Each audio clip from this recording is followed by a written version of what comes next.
Welcome and thank you very much for joining us. So a few more minutes and then we will make a start on the menu for change webinar.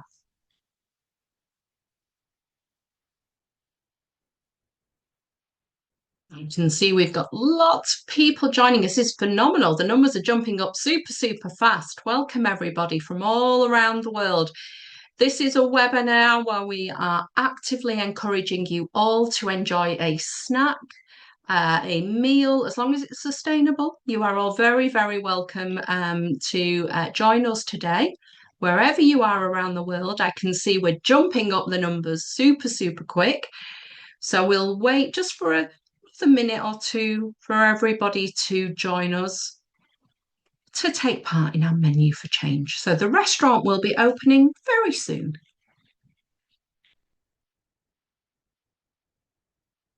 Thank you, everyone. Thank you. You can see we're still jumping up.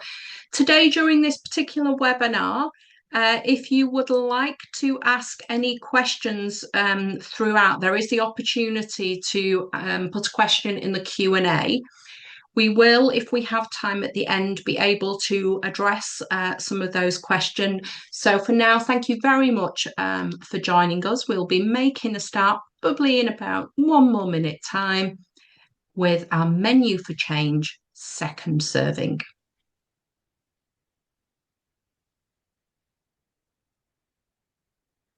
Wonderful. Thank you, everybody. Thank you for joining us. I hope you're ready as well to be interactive today. We are going to do a quiz.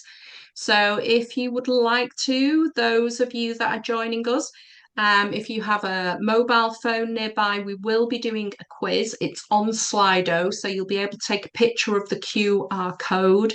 We invite as many of you as possible to join the quiz.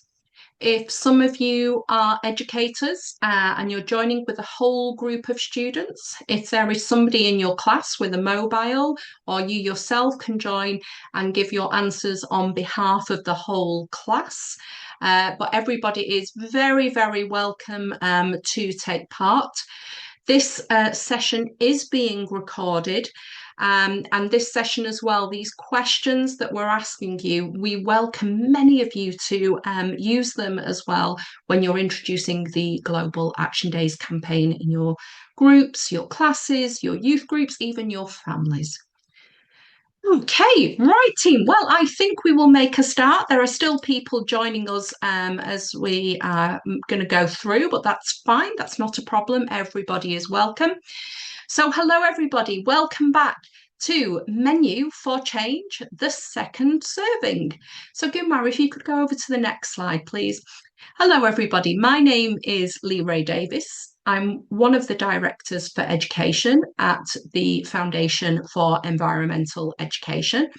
I will be your host for this Menu for Change second serving event, where we'll be talking about a quick update of the Global Action Days campaign. And then if we can just go to the next slide, Gumar, as well.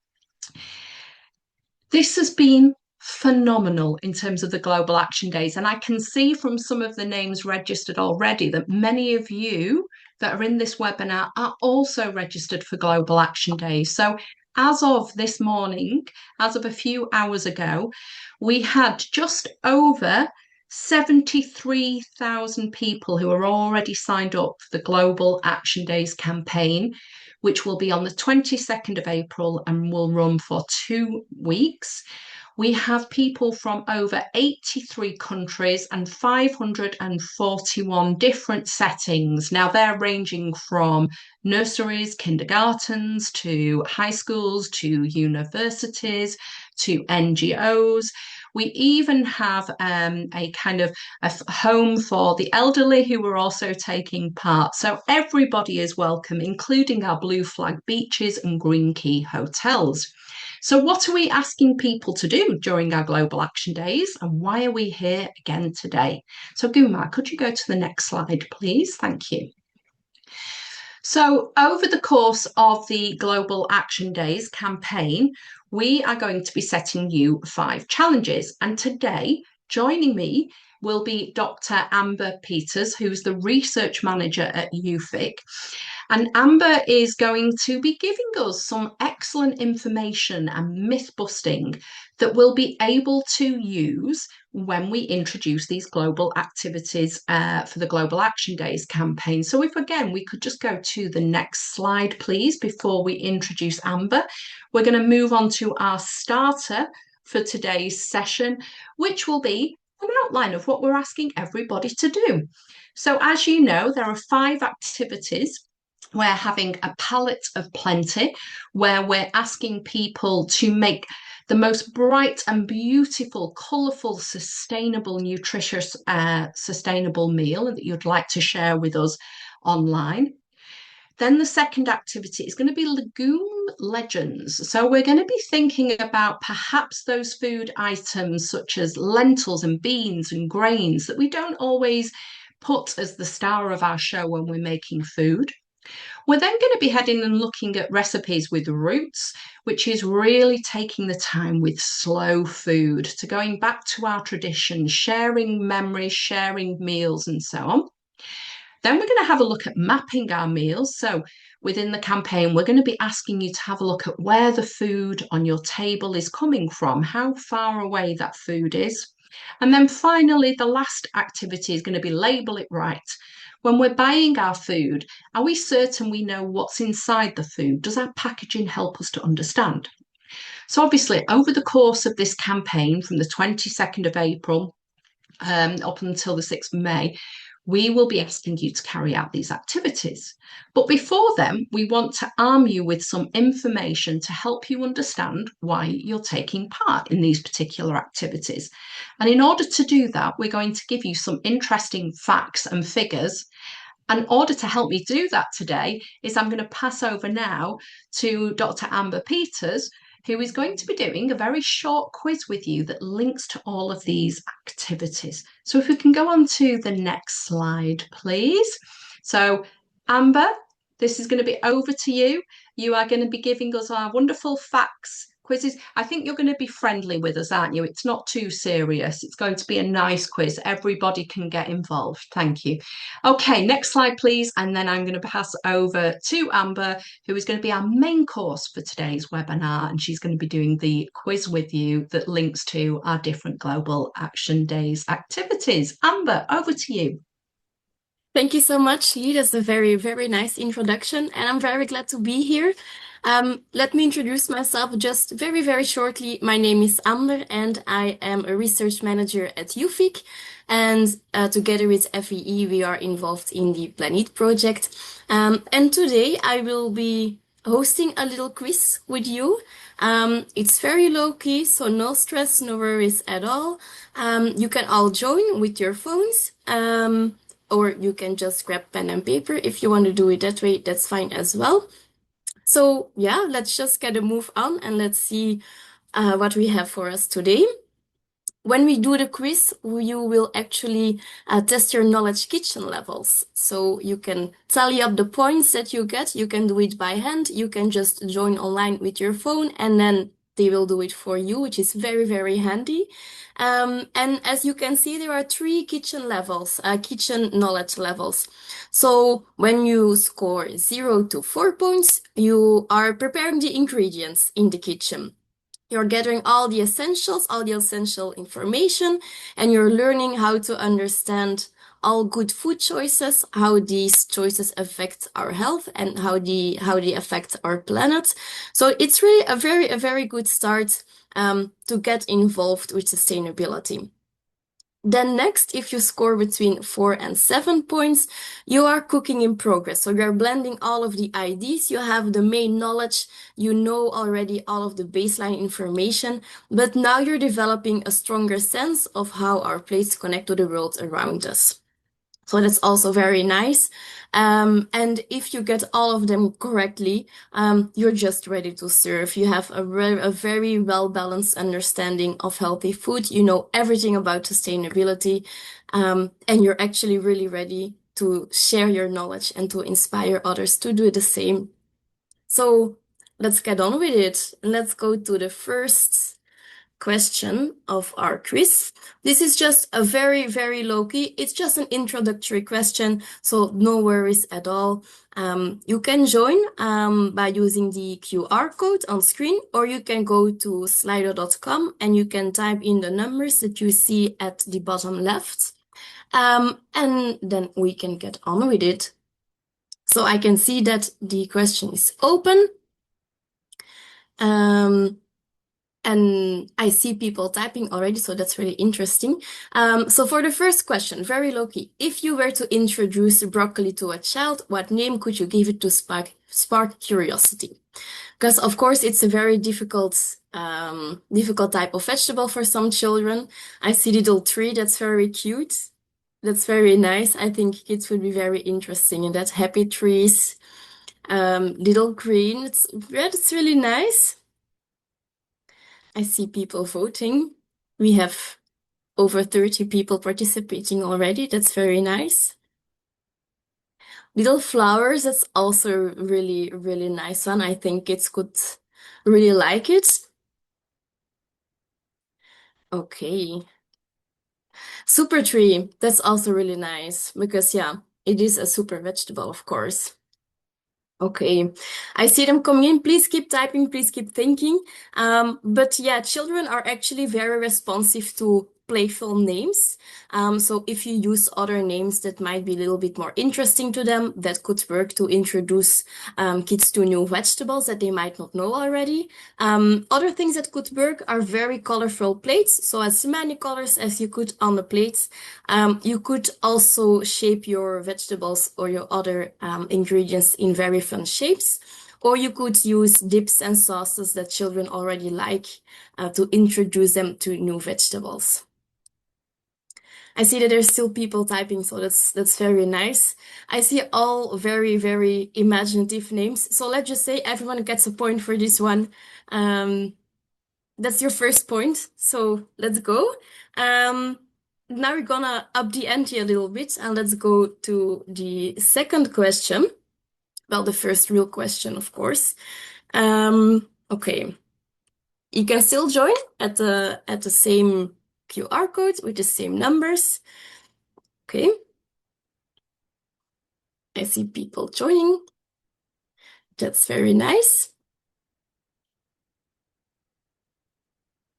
If you have any trouble, you can also just ride along. That's also really fine.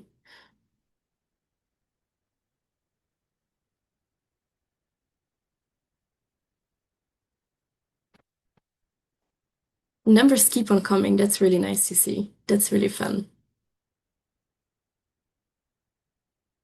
Just remember, it's very low stakes. It's a fun quiz to do. We're not gonna be hard on you. Let's go with this.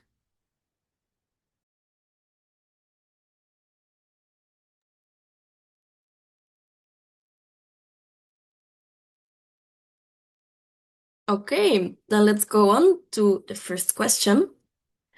Well, the first two question.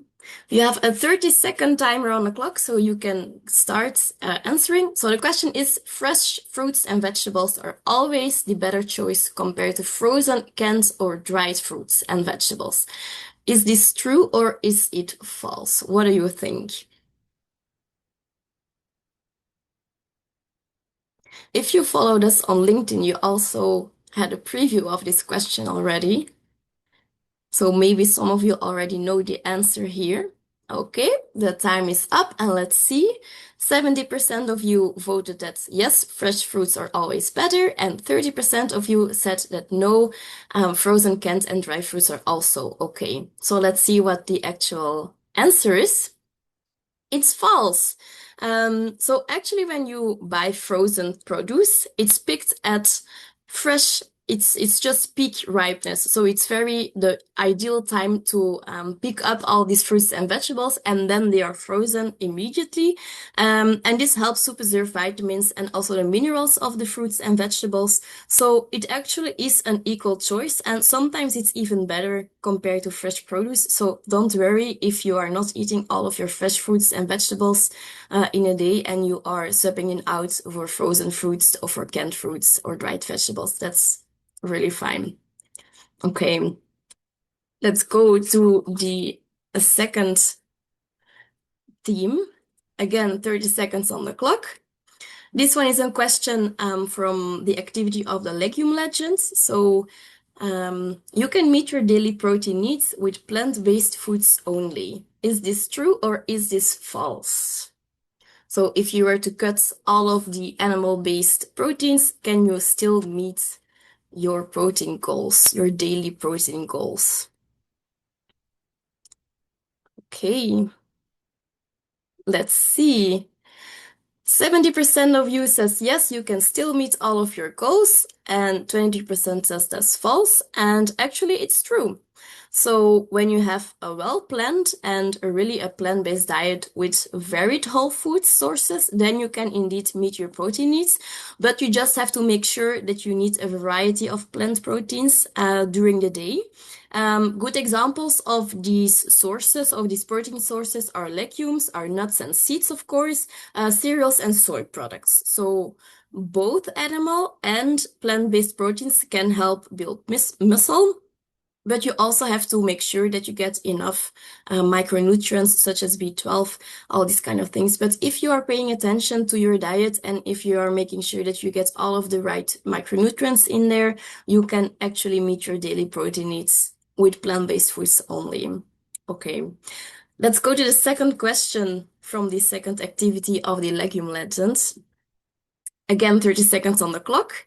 Most soy produced globally is used to be eaten by humans, to feed livestock that is later consumed by humans, to produce biofuels for transportation, or to be wasted during processing. This is a multiple choice question, so you have 4 choices. It's not true or false. Let's see. People are voting. Maybe it's a little bit more difficult, but most of you think that soy is produced to feed livestock that is later consumed by humans, and that is correct.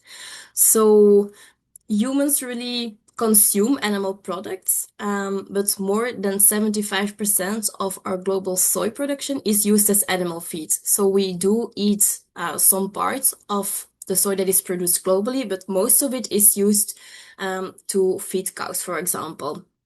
And this indirect use of soy is really a major contributor to land use and deforestation, especially through beef production.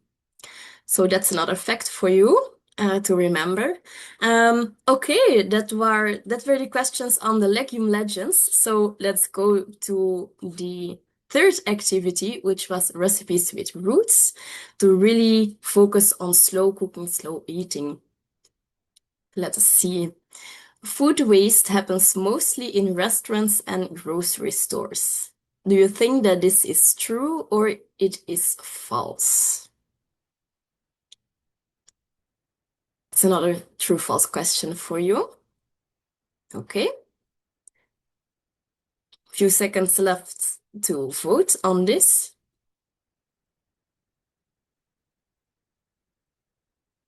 Okay. Okay.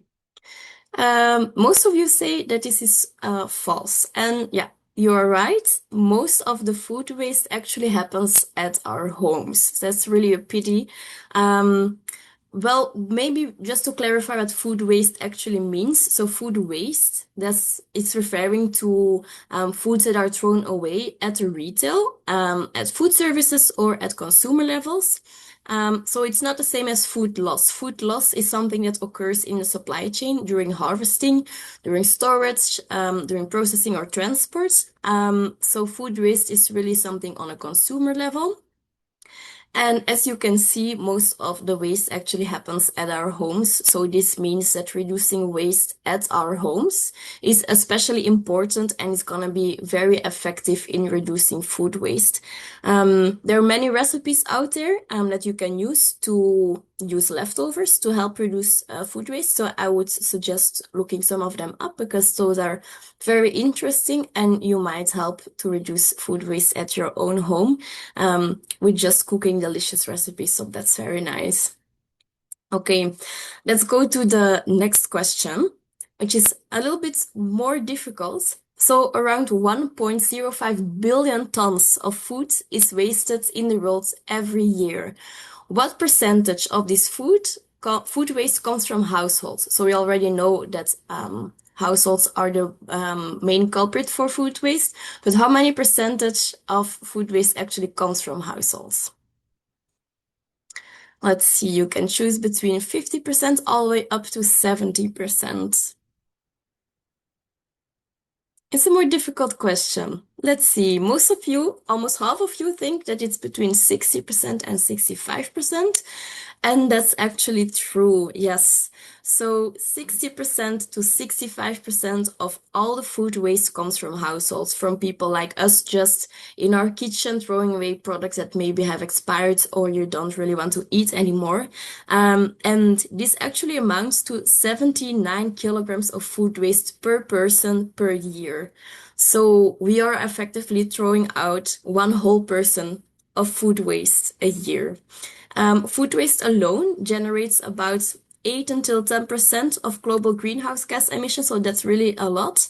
So it is very important that we get our food waste down. So maybe you can try joining the third activity, the Recipes with Roots, at the Global Action Days, and you can learn how to actually effectively do that. Okay, great. You're all you have very good answers. You're doing great. So let's get on to the fourth activity, which is mapping my meal.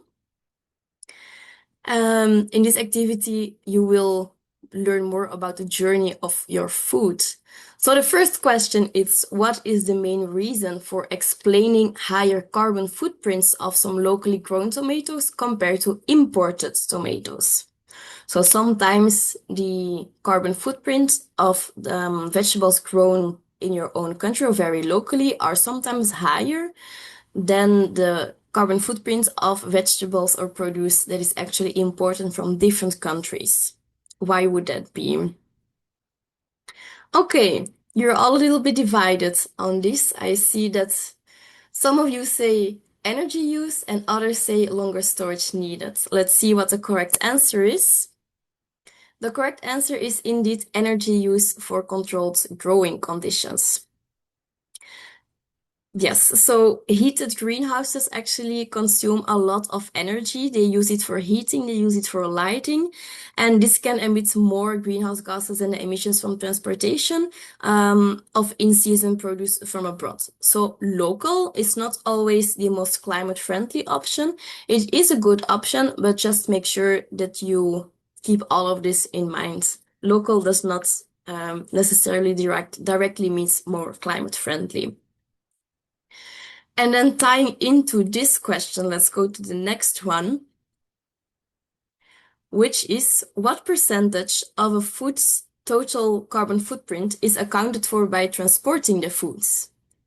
So how many percentage of the footprint is actually due to transportation of your food? Okay, see people are voting. Just a few seconds left to make a decision.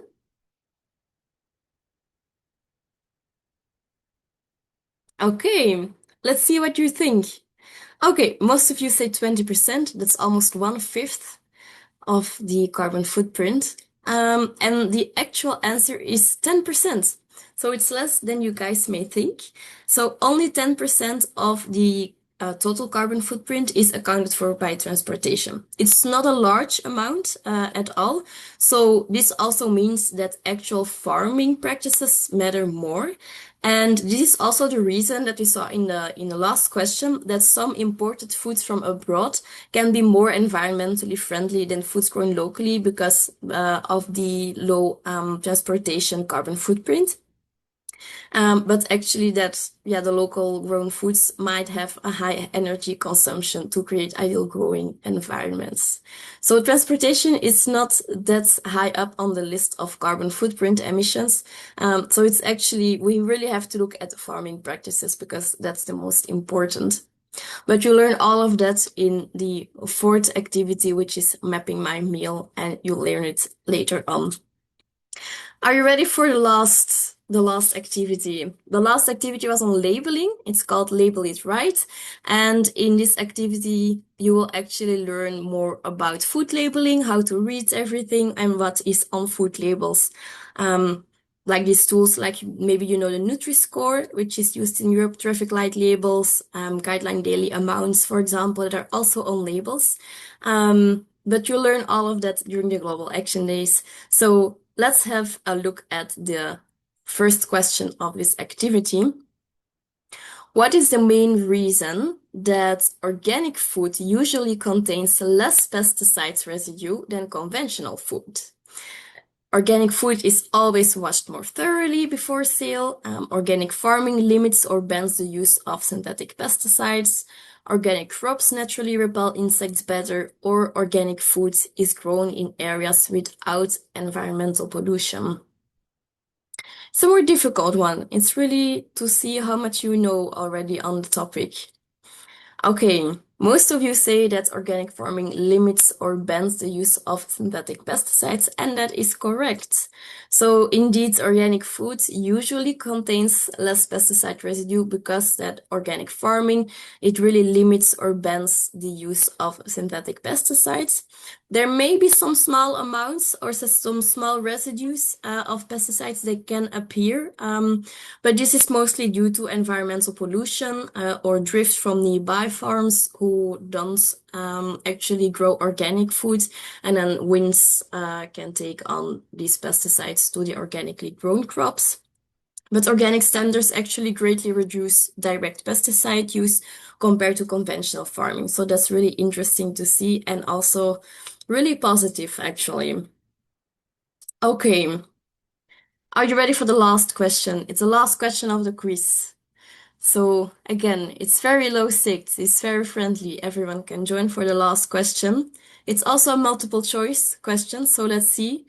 How do processed foods differ from ultra-processed foods? So there's a difference between the two. First of all, processed foods are generally unhealthy. Both processed and ultra-processed foods are unhealthy. Some processed foods can be part of a healthy diet, or the last option, any food that has been processed is less nutritious than fresh food. How do they differ from each other? The processed foods and the ultra-processed foods. Let's see. I think most of you have it correctly. Yes, that's true. More than half of you say that some processed foods can be part of a healthy diet, and that is correct. So processing actually is not that scary of a word because it includes methods like baking, for example, fermenting or preserving. This can make some foods very safe and very nutritious. For example, if you don't bake a bread, it's not gonna be very yummy to eat, of course. It's not gonna be safe to eat. Some cheese, yogurt, they also need this fermenting. They also need to just lay there and ripe a little bit, but that's also processing. And the ultra processing actually involves industrial formulations. So there's many added ingredients like sugars, salts, unhealthy fats, additives, colorants, for example, designed for your convenience and for just to make sure that your food tastes extra good. But these processes and these additives are the foods that are linked to poor health outcomes.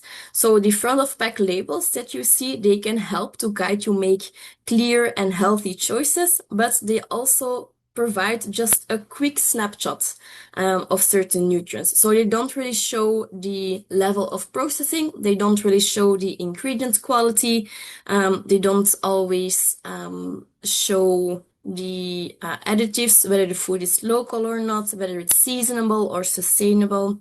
So a product, for example, can score very well on a Nutri-Score, for example, or on the traffic light system. But well, that doesn't mean that it's not ultra processed or it's not low in nutritional value compared to simple whole foods. So yeah, I think you all did very, very well. So let's see if we have a leaderboard. Yes, Utah, very congratulations, Utah, for your first place. You had almost all of them correctly. You only missed one. That's impressive, of course. And I see the hardest question of the bunch was what percentage of a food's total carbon footprint is accounted for by transporting the foods? Only 18% or one on five of you actually had it right. But yeah, I see some great scores in here. So thank you very much, guys, for actually joining along and doing the quiz with me. I hope you learned a lot of things today. And Jutta, again, congratulations. And here again, you have the knowledge kitchen levels, and you can actually tally up your points and see how many points that you got. Are you preparing the ingredients? Is your cooking already in progress, or are you ready to serve? Jutta, I think you are ready to serve already. So that's really nice. Thank you all for joining. And then I'm just gonna pass my mic back to Lee. Thank you, everybody. Thank you for that quiz. That was really good. And I was very happy to see that there were some of the fee members of staff also taking part in there as well. But well done to Jutta for your first place there. Excellent. Really good, quick questions. Now, we are going to turn this round just a little bit. So if any of you would like to ask us some questions or ask Amber some questions, you'll be able to see at the bottom of your screen there is a button that says Q&A. If you click on there, you can write some questions to us. We'll give you some time to think of your questions and we'll come back to these at the end of the session. So if you have some questions about either the Global Action Days activities or what Amber has just kindly presented to us there, linked to the Global Action Days activities, any thoughts, anything that you would like to share with us, then please, of course, do so. Okay, then. So thank you again, Amber. Thank you for everybody for taking part. That was actually very fun quiz, and we've got lots of new things that we've learned from there. Thank you. Thank you very much. Keep those phones out, please, people, because we are going to ask you to do one more activity at the end of this quiz. So keep your phones ready to go. Now, for the dessert, I am going to pass over to my colleague, Jessica Merry from Fee, who's going to be telling you a little bit more about some extra resources that we have available for you if you are already taking part in the Global Action Days campaign. So, Jessica, over to you. Thank you, Lee. Hi, everybody. So yeah, as Lee said, we have different resources that we have already released. So you can already find our activity guide in our website and through this QR code. So it's already available in several languages, in English, in Greek, in German, in Portuguese, Brazilian, and many more language to come. Then you can get inspiration to carry each of the 5 activities of Global Action Days. And you have extra resources thanks to the planning projects. We have developed an education toolbox, which include different materials ready to use for teachers. It's just to name a few, a curriculum framework, lesson plans, project-based learning, and also some food fact sheets to give you more kind of the basic knowledge about food sustainability. So it will be released soon, and there will be also a different language available for you. Next slide, thank you. Yeah, and there is also the Fee Education Award, which is opened already. It's to celebrate the creativity of educators across the globe, and you can participate in the Fee Lesson Plan competition or the Fee Teacher Award. So check on the key dates and yeah, do not hesitate to register. And I think that's a bit of the resource we have released so far, but stay tuned for more, and I will give the floor back to you, Lee. Thank you, Jess. Thank you very much. And we should say as well, with the planning guide that Jess kindly introduced there as well, should you enjoy your 5 Global Action Days activities so much, that we actually have 5 more extra activities under each one for you. So when you download this guide that will be on our website very, very soon, there are additional activities that you can continue to do that are linked to this topic of food security and so on. So although this is a campaign, and although we are actually not starting this campaign until April, you can of course start doing the activities before then. Start building your good habits into the lean up to the Global Action Days campaign. But also, if you download, like we say, the guide, you'll be able to see there's even more activities that you can carry out, either at home, in your workplace, in your school. So we welcome everybody to continue to work on the activities. It's not just a campaign. We're wanting to change behaviours in here. We're looking for different ways that we can do this. Okay, so I'm just going to have a little look here at the next slide. And we've got some questions that have come in. So, what are some ways schools already participating in Global Action Days can take part?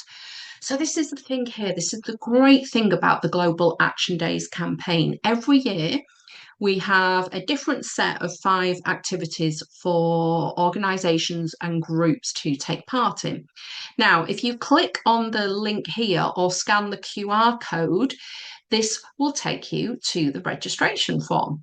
Now, what I'm going to do, because as I said before, many of you had your phones out for the quiz, I'm just going to ask everybody, if you can, in the audience, if you've not already done so, or if you're not already necessarily sure if you've taken part and signed up, can I ask everybody to either scan the QR code or go to the FEE Global Action Days and actually register now whilst we're still live on air. Start having a go or saving the link to register for the campaign. As we showed before, we're just over 73,000. Our aim, and it's a big aim, we're looking for at least 1 million participants this year. So we are really, really hoping that you will spread the word and take part. And we've had a really good question come in from one of the audience, just saying, is it just schools who are taking part? Can our Global Action Days also, can anybody partake? Can they be youth groups? This is the wonderful thing about Global Action Days. Anybody can take part. It doesn't just have to be the school. In fact, we've got many of our blue flag beaches and many of our green key hotels. We've got some municipalities who've signed up. We've got some youth action groups. We've got families, and we've also got individuals who've signed up. So the great thing about the Global Action Days activities is that there are lots and lots of small actions carried out by lots and lots of people from all around the world in different settings, but all combined together, having a huge impact and making a big difference. And remember, this is a campaign, but it is also the start of behavioural change. It's the start of you trying to do different things. Somebody's asked, how many people have to be in my youth group to participate in Global Action Days? That can be just yourself. It doesn't have to be a whole group. It can be just you. It can be you and a friend, or it can be you and 50 people, 50,000 people. It can be anybody. No number is too big or too small to take part in the Global Action Days. We've got another question here. So, would a school garden or lesson in a class on healthy eating? Yes. Okay, so we have our 5 designated Global Action Days activities, which Amber's just shared with you with some of the questions for, and Jess has just shared with you with the download. But actually, if you can't necessarily partake in all of them or some of them, you are more than welcome to take part in an activity that's suitable for your setting that links to food security and climate action. So these Global Action Days activities are just a guide. They're just there to spark your interest as well. So if you've already got something planned to do in your classroom, to do with your family, you can still register to take part. Still let us know that you are going to be taking part in the Global Action Days campaign, that you're going to be doing the activities and so on. So don't worry if you can't take part in the exact 5 activities that we're doing. You can include the things that you're already doing, or as Jess said before, when she shared the guide with you, the additional activities that you can find in there. So I've purposely talked for a while with this slide up to give you plenty of time to make a note of that website there for registering, and also to scan the QR code. Like we say, if you're not sure if you've registered, you've not got anything to lose by registering again or making sure that you're signed up, and please do spread the word. So if we can go to the next slide, please. Okay, this is first-hand global breaking news. Something here that we're sharing with everybody on this webinar for the first time is we are very excited to share with you another campaign that FEE is running in partnership with the UN, specifically for the UN Decade on Ecosystem Restoration. Now, some of you are long-standing Global Action Days participants, and you may remember that last year, the theme for our Global Action Days campaign was ecosystem restoration. And we had lots of activities that were linked to soil, that were linked to plants, and so on. Now, we had such amazing engagement with that particular campaign, and so much work that's still going on with the UN Decade for Ecosystem Restoration, that we have teamed up with the UN, and we have today launched on the FEE website under our LEAF, which is Learning About Ecosystems and Forest Programme. So on that particular website here that you can see in the link to, and hopefully somebody from our team can put in the chat for you, the Generation Restoration Schools campaign.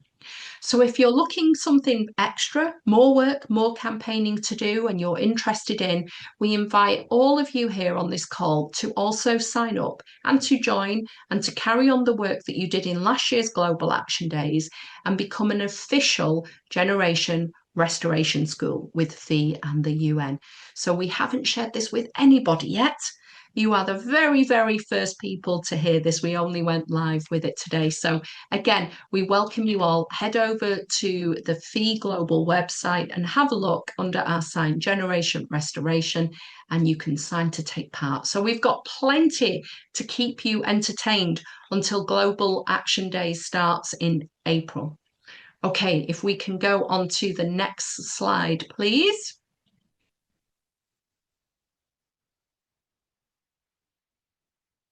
And I'm just going to check whilst we're on here as well if we've had any more questions that are coming in here.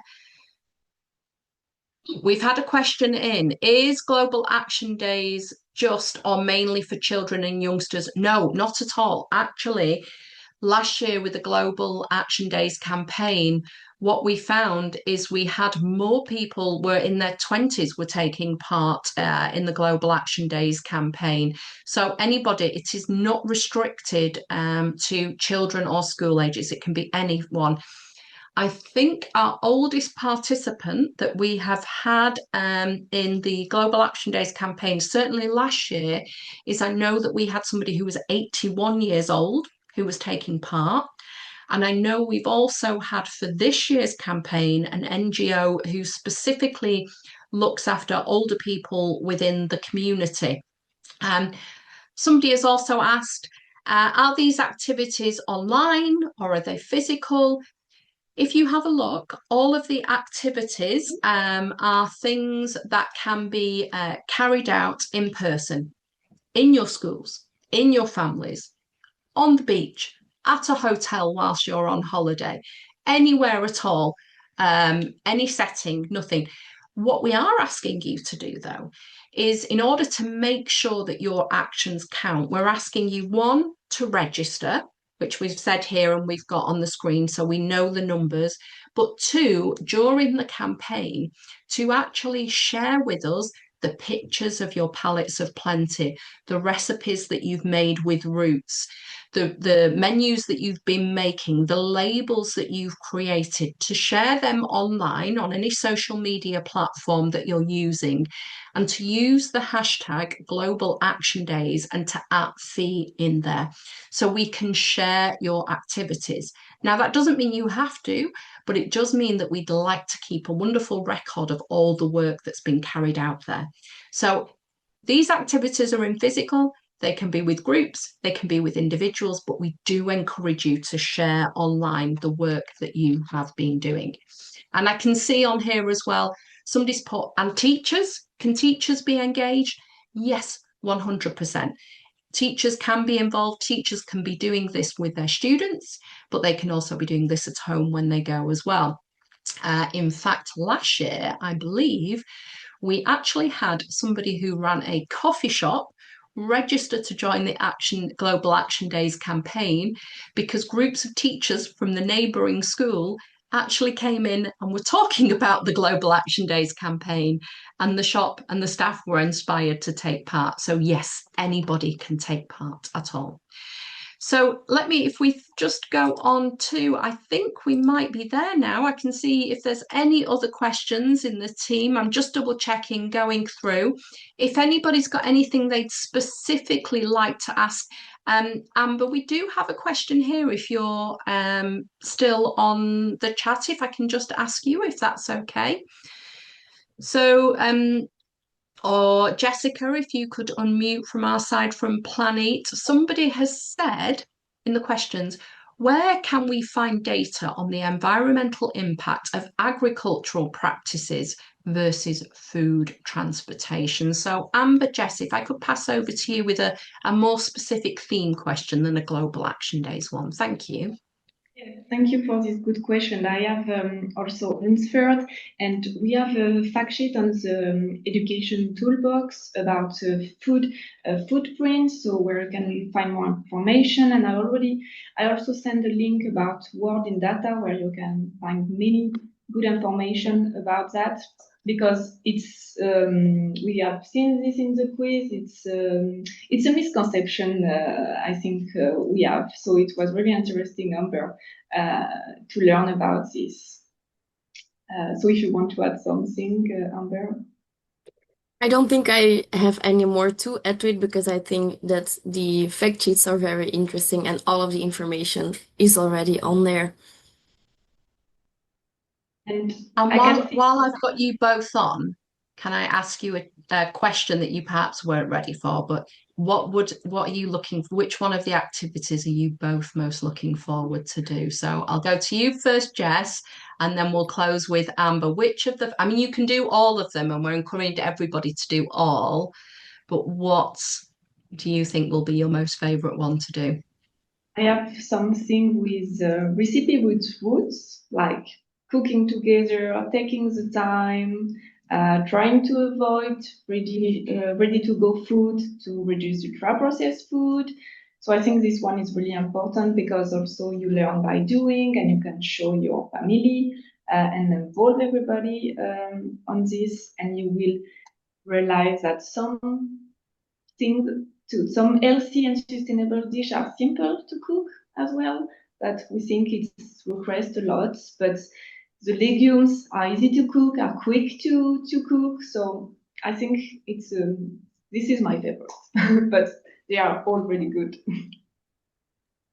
Thank you, Jess. How about you, Amber? What are you looking forward to doing? Yeah, for me, it will be the second activity, the legume legends, because for me personally, I'm trying to eat less meat because I think it's really important. And I'm struggling a little bit with it, because I've been raised very traditionally Flemish, which is the Belgian cuisine, which is very meat heavy.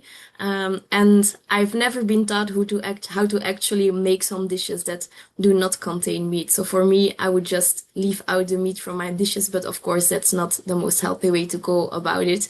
So I'm really looking forward to the second one. Yeah. Fabulous. Thank you, Amber. And I think that ties in with the question that we asked before when people said, can we get involved online?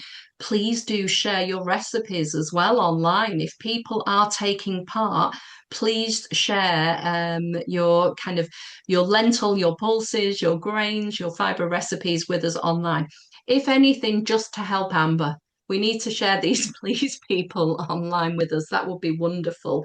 Um, there is a few, actually, there's some more questions coming up and they're quite important. So I'd just like to address if that's okay. Some of you have just flagged up that they're asking about different languages, that currently we only have them in certain languages available. We are underway of getting those translated with our fee national operators around the globe into lots of different languages. So if you keep looking on the Fee Global Action Days website, you will see, and we will make an announcement as more and more different languages will also become available. Some of you have also said, will there be a media promotion kit? Yes, we will also be sharing this. So when you register and when you take part, you can share with the world that you've registered to take part as well. We will have a Global Action Days template to say that you are going to be taking part in these. And then finally, one last question, unless there's anything, Jess or Amber, you've seen in the chat you'd like to address, is how can I encourage friends or family to make healthy food choices without being annoying?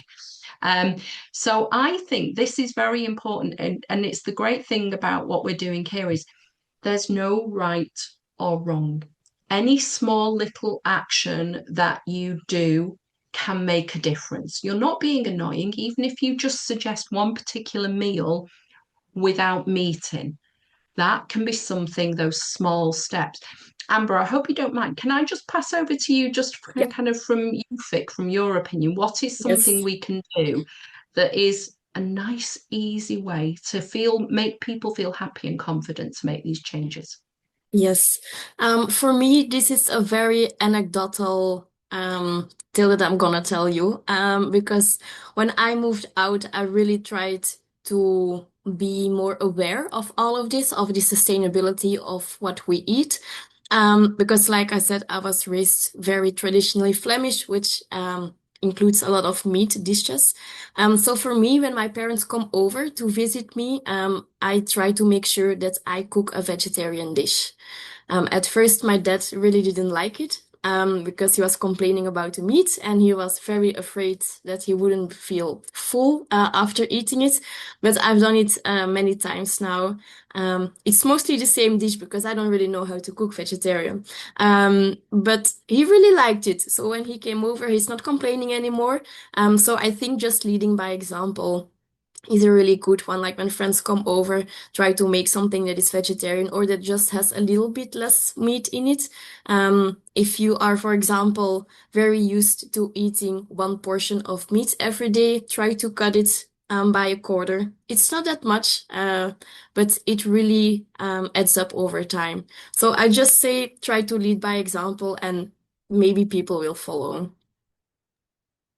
It's lovely. Thank you very much, Amber. Thank you. And Jess, did you spot any other questions that you'd like to just address or answer in the chat? Yes, there is a good question.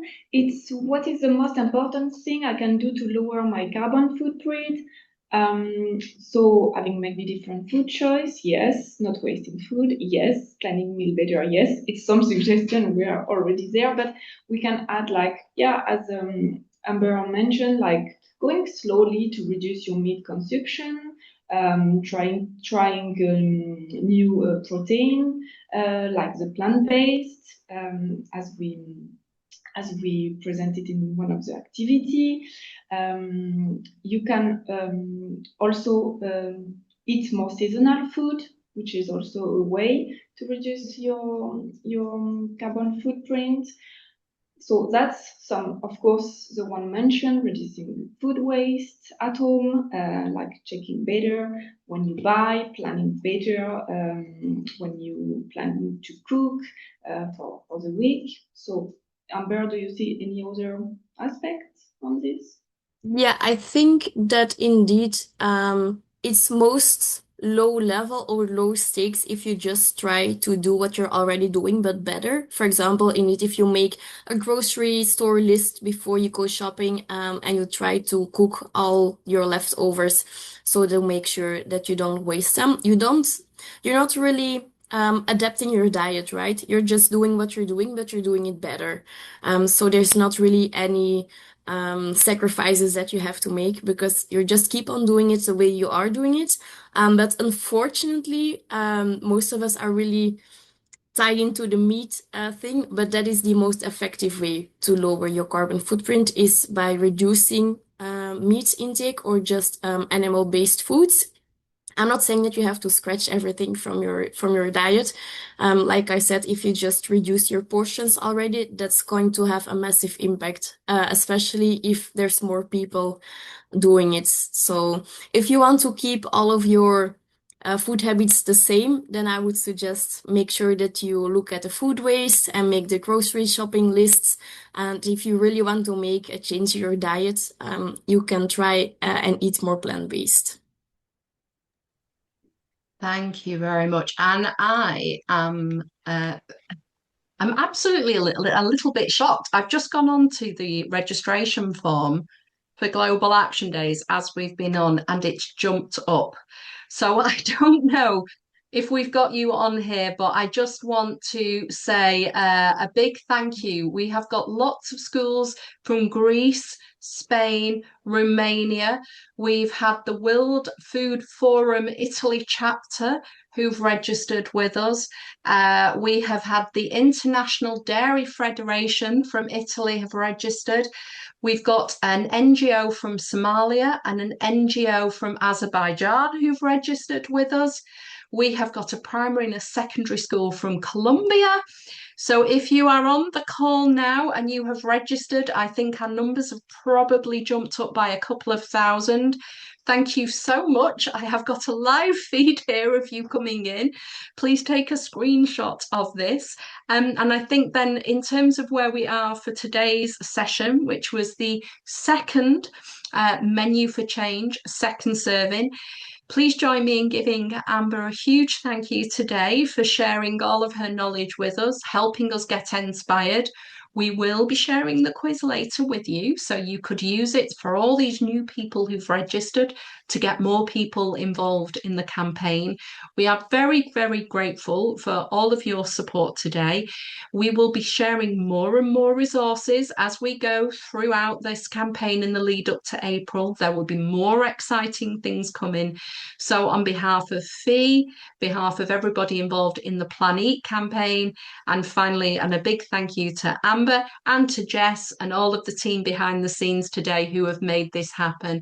Thank you very, very much. We look forward for you taking part in the Global Action Days campaign and keep registering, keep us busy. Take care, everybody. Enjoy your next meals. Thank you, everybody. Bye bye. Bye bye.